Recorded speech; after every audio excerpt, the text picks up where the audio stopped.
2016 St. Ledger and Super Stakes winner Big Daddy Kool died Monday morning after finishing his exercise workout at Caymanas Park. Denise Walters reports. In a statement to TVJ Sports, trainer Anthony Baba Nunez said Big Daddy Kool died of a suspected heart attack after collapsing on the bridle path in front of the winner's enclosure on his way back to the stables from galloping 5 furlongs with stablemate Tuna Ciliata.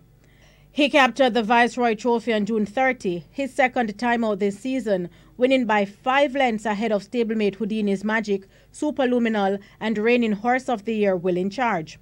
His other win came in the 56th running of the Prime Minister's Stakes on August 10, once again getting the better of Superluminal by 6.5 lengths going 10 furlongs.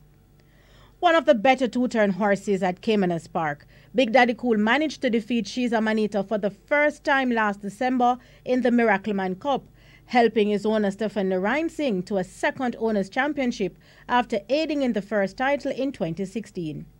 The 2016 and 2017 runner-up Horse of the Year was also the Governor's Cup winner in 2016 and the Diamond Mile runner-up in 2016, 2017 and 2018.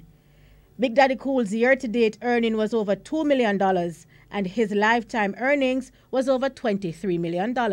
Denise Walters for TVJ Sports.